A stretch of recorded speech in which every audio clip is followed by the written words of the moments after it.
मुंबई में बनेगी बाबा साहब अम्बेडकर की सबसे ऊंची प्रतिमा।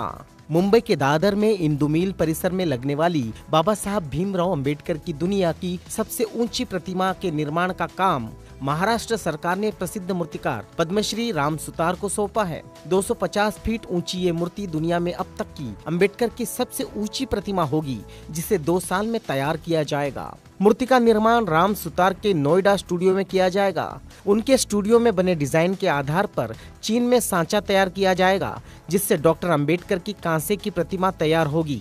इंदु मिल में इसके अलावा डॉक्टर अंबेडकर की 25 फीट की प्रतिमा भी लगेगी, जिसे राम सुतार तैयार कर चुके हैं। मुंबई में ही लगने वाली छत्रपति शिवाजी की 398 फीट विश्व की सबसे ऊंची मूर्ति और गुजरात के भरूच में लगने वाली 597 फीट ऊंची सरदार पटेल की मूर्ति का भी निर्माण राम सुतार कर रहे हैं। महाराष्ट्र सरकार मुंबई के दादर में स्थित शिवाजी पार्क के इंदु मिल की जमीन पर 12.4 एकड़ जमीन पर 425 करोड़ की लागत से अम्बेडकर स्मारक का निर्माण करा रही है। 14 अप्रैल 2020 तक स्मारक का कार्य पूरा होगा। 14 अप्रैल को बाबा साहब की जयंती मनाई जाती है।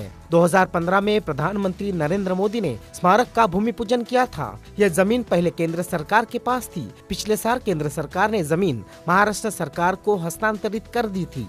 6 दिसंबर 1956 को डॉक्टर बाबा साहब अम्बेडकर का महापरिनिर्वाण दिल्ली में हुआ था, लेकिन उनका अंतिम संस्कार मुंबई के समुद्र किनारे पे किया गया। यहाँ एक स्मारक है जिसे चैत्य भूमि कहते हैं। इसी के बगल में इंदु मिल है। यहाँ काफी समय से डॉक्टर अम्बेडकर स्मारक बनाने की मांग हो रही थी। इसी कारण इंदु मिल और चैत्य भूमि की जमीन को मिलाकर डॉक्टर अम्बेडकर स्मारक बनाने का निर्णय हुआ। मूर्ति को 100 फीट ऊंचे बेस पर रखा जाएगा। जमीन तल से प्रतिमा की पूरी ऊंचाई 350 फीट होगी। मूर्ति के बेस में कमल के फूल बने होंगे। यह दुनिया की अब तक की अम्बेडकर की सबसे ऊंची प्रतिमा होगी। इसका डिजाइन संसद भवन में लगी अम्बेडकर प्रतिमा की तरह होगा। मुंबई से प्रीतम बुलकुंडे, इनकी रिपोर्ट, आवाज इंडिया।